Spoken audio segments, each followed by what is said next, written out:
Hola, ¿qué tal? Chicos de grado noveno, vamos a finalizar este segundo periodo con este filósofo clásico, Aristóteles, con él culminamos esta fase propedéutica o introductoria de lo que es la filosofía clásica o la filosofía antigua. Aristóteles, discípulo de Platón, y con él se culmina esta herencia de la filosofía de este contexto o esta época. Nació por el año 387 a.C. respectivamente y murió en el año 322 a.C. a la edad de 62 años.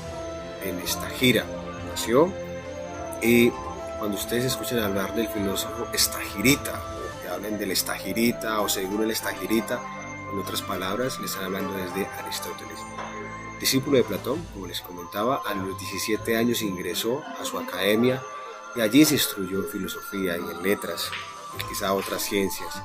Y su pensamiento se debe gracias a la buena formación, a la buena influencia de su gran maestro célebre, Platón, y con toda seguridad, con algún tipo de determinación o de influencia de Sócrates, pues que este también había sido maestro de Platón.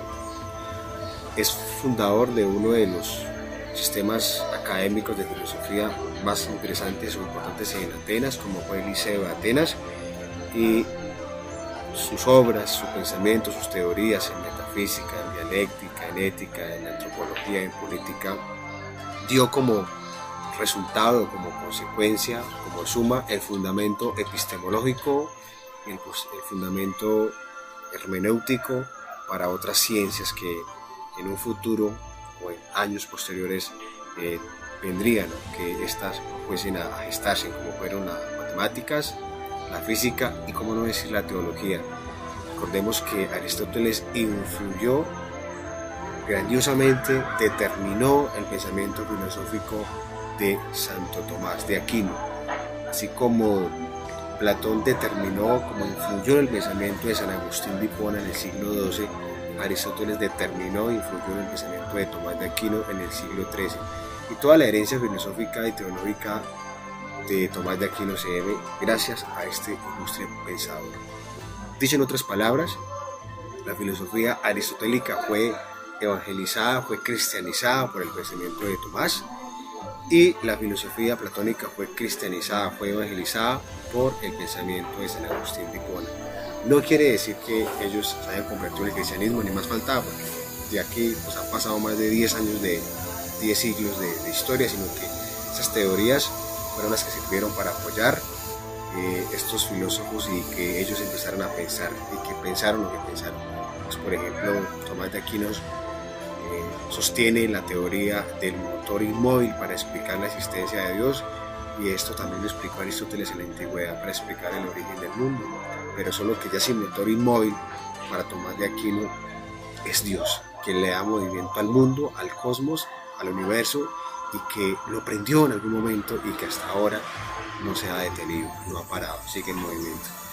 Entonces, Aristóteles culmina la filosofía antigua, sintetiza el gran legado de sus antecesores, como lo dije, Platón y Sócrates, y también quizá recogió algunos autores como son los presocráticos, y seguramente también con alguna incidencia de los sofistas, de modo que él es el que va a sintetizar ese pensamiento y que claramente iba a ser determinante no solamente para el contexto medieval, como ya lo dije hace un momento, sino que también iba a repercutir en el resto de épocas y periodos de la filosofía, o bien la moderna, la contemporánea y, cómo no decir, la latinoamericana. Y hoy por hoy el pensamiento de Aristóteles pues sigue teniendo gran vigencia en el mundo. Por ejemplo, tratados como el de las virtudes en ética o tratados de política siguen teniendo vigencia en la actualidad. Entrando pues ya de manera concreta y particular a estudiar tres elementos de Sócrates, de Aristóteles, que son la antropología, la moral y la política. Empecemos con el primero, que es el concepto o el estudio que él hace de antropología. Si bien es cierto, Aristóteles, como discípulo de Platón, claramente determinado, influenciado por su maestro, y su pensamiento se debe gracias a él, pero hay que aclarar también que rompe y divide un poco esa línea de pensamiento, y el pensamiento de Aristóteles no es del todo platónico, sino que también tiene un sello, también posee y tiene una impronta personal. Y en el concepto de antropología, Aristóteles no comparte ni concibe la idea de la división que hay entre cuerpo y alma, como lo plantea Platón. Recordemos que para Platón cuerpo y alma son dos realidades muy diferentes, que una es material, el cuerpo, y otra es inmaterial, que es el alma, y que están divididas y que una no depende de la otra y que pueden ser divididas, que el alma no depende ni necesita del cuerpo para vivir, y que el alma es reencarnada en otros cuerpos, que proviene de otros cuerpos, y cuando el cuerpo fallezca el alma prosigue y se reencarna en otros cuerpos. Aristóteles no está de acuerdo con eso, puesto que él entiende la unidad de los dos elementos. Para Aristóteles, hablar de cuerpo y hablar de alma en el fondo es hablar de hombre. Él no habla de dos realidades, de dos características o de dos seres. Cuerpo y alma, desde la visión, desde la vuelta aristotélica, es hablar de hombre. ¿Por qué? Porque ningún otro ser en el universo, ningún otro ente comparte esa naturaleza. Solamente es exclusivamente del hombre.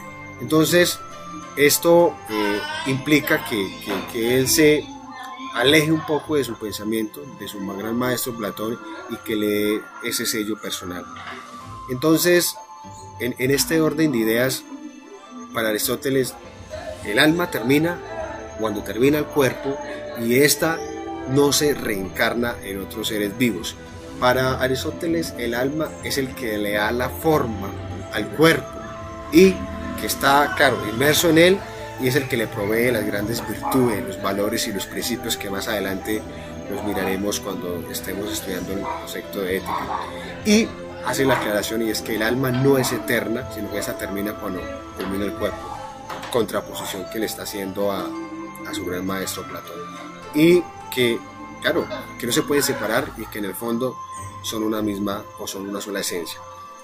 Por esta misma línea del concepto antropológico, ya teniendo claro, entonces él va a proponer el concepto de moral y parte desde una definición ética de las virtudes, y es que el ser humano, dotado de su gran inteligencia, dotado de su racionalismo, debe ser un hombre que debe vivir en clave de la búsqueda de la perfección de las cosas, de la búsqueda de la suma bondad, que esto viene desde Sócrates, por supuesto, y Sócrates pues, desde Platón, y ahora pues determina su discípulo Aristóteles. Y pensando en la teoría del alma tripartita, recuerden ustedes en Platón que el hombre debe dejarse regir según la racionalidad, según la inteligencia, y no el alma irascible y concupiscible.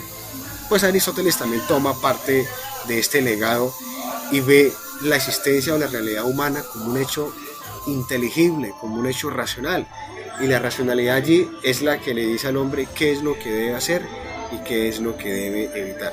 Y el hombre pues no se debe dejar regir o no se debe dejar gobernar o llevar por las pasiones nobles, por los afectos o por los sentimientos, sino todo lo contrario, por el alma racional, que dicho en otras palabras, eso es lo que lo conduce al hombre a que sea virtuoso. Y si es virtuoso, si vive según los principios, si vive según los valores, según las virtudes, por ende es feliz. Entonces, nuestro autor Aristóteles afirma que la virtud es una disposición que tiene todo ser humano por el simple hecho de tener razón, por el simple hecho de tener inteligencia, y que esta consiste en practicar la justicia, consiste en practicar lo que él llama el punto medio, es decir, el equilibrio de las cosas. Aquí vemos que también se va de pronto en contra o no comparte la idea del alma tripartita de su maestro Platón, cuando éste decía que quien debe gobernar todo debe ser la razón. Para Aristóteles, sí, claro, está la razón en la que debe orientar el hombre, pero entre las tres debe existir una perfecta armonía, es decir, debe existir un punto medio. El hombre no puede ser ni tan racional, pero tampoco debe dejarse regir según su cuerpo. Esto lo que se conoce el punto medio. Los extremos, las orillas opuestas, siempre van a afectar y van a determinar a un sujeto o a un individuo o a una sociedad en particular. Todo se ha de vivir, según Aristóteles, de manera equilibrada, de manera prudente, es decir, en un punto medio. Entonces, los excesos para él son malos, los excesos perjudican y dañan al individuo y se debe mantener siempre en ese equilibrio. Entonces, la felicidad, en la búsqueda de la virtud, se trata de estar en esa clave, de no ir a los extremos, sino mantener el equilibrio en todo. Entonces, Aristóteles dice, bueno, siguiendo por esa línea de la virtud y la búsqueda de la felicidad, entonces se trata de buscar la suma bondad. Yo creo que he sido muy reiterativo en ese término desde Sócrates, pasando por Platón. Para ellos la búsqueda del sumo bien siempre está encima de cualquier otra virtud, está encima de cualquier otro valor. Que esto, tomado desde Tomás de Aquino en la Edad Media, esa suma bondad, ese sumo bien, se va a llamar Yahvé, Dios, al que el hombre debe entender. Y esa búsqueda del bien, de la suma bondad, es lo que lo va a hacer virtuoso. Entonces el hombre pues es un ser virtuoso, debe actuar rectamente, debe comportarse y vivir según el punto medio, es decir, el equilibrio de las cosas, y que esto sea una virtud que se desarrolle en él por un hecho, la repetición de los actos. Si bien es cierto, ustedes habrán escuchado en algún momento que la repetición de buenos actos, como por ejemplo el servicio, la caridad, la solidaridad, se convierte en virtudes, y la repetición de malos actos se convierte en vicios, como por ejemplo fumar, o por ejemplo estar dependientes a las redes sociales. Entonces Aristóteles dice, la repetición de buenos actos como es la justicia, la fortaleza, la templanza, la generosidad, nos conduce a ser hombres virtuosos, ¿listo? Y que esto se adquiere pues con ese ejercicio, no de rutina, pero sí de disciplina. Y las virtudes pues, más importantes para él están o se conciernen después de la búsqueda del bien, está en la fortaleza, en la templanza. Aquí la templanza es que el hombre sea capaz de controlar sus afectos y emociones, es decir, su cuerpo, sus instintos. Es el valor de la justicia, que para él es importantísimo, y eso lo tienen muy claro luego en el contexto de la política y el concepto de la generosidad. Luego, ya en el aporte de la política propiamente, hemos escuchado en muchas ocasiones que Aristóteles concibe al hombre como un ser social por naturaleza. En esa explicación que se le hace al hombre sobre la pregunta de qué es el hombre, qué es el ser humano, él va a dar una definición griega inicialmente, y es que el hombre es un ser, es un animal social por naturaleza. No se concibe ni se entiende al ser humano de una manera aislada, introvertida o ensimismada. El ser humano siempre va a estar en clave de vivir para otros y por otros. Usted en su casa, con su familia, sus amigos, pues usted lo que tiene y lo que es no es para usted solo, sino que lo está compartiendo al servicio de otros. Mi conocimiento, mi profesión, mi licenciatura, esto no es para mí solo, yo lo estoy compartiendo a todos ustedes que son mis aprendices. Entonces, en el principio del estudio que él hace a la política, entiende un primer valor virtuoso que es la justicia, y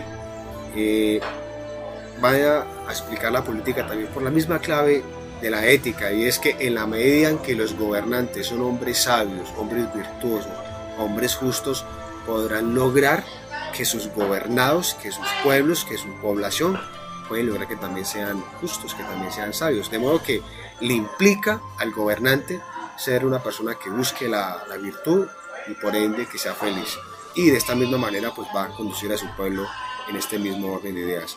Entonces, y con esto pues las normas y las leyes que deben de regir dentro de una constitución, dentro de un pueblo, para que mantengan el equilibrio, el punto medio que les hablaba hace un momento en la sociedad. La razón de ser de las normas y de las leyes y el respeto que implica frente a ellas es para un objetivo, y es que en la sociedad haya armonía, y él lo va a definir como el punto medio, es decir, como el equilibrio de las cosas. Para esto es importante, y él sigue insistiendo como con la línea de Sócrates, y es que las personas deben tener un desarrollo moral, es decir, que sepan con claridad sus actos, tanto positivos como negativos, y para esto es urgente el conocimiento, es decir, una buena formación académica y una buena educación.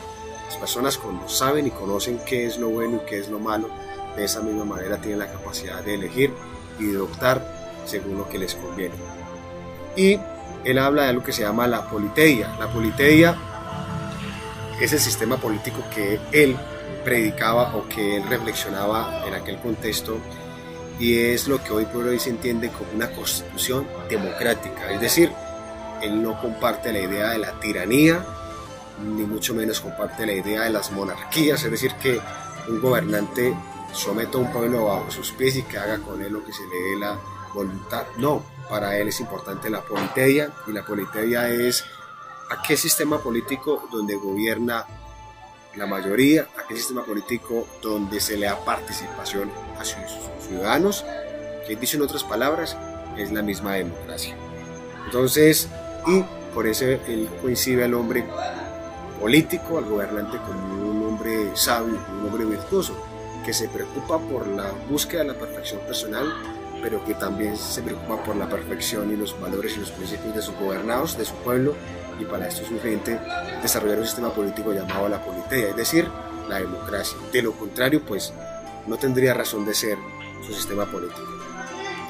Chicos, nos encontramos entonces en Zoom y allí continuaremos debatiendo y profundizando estas ideas.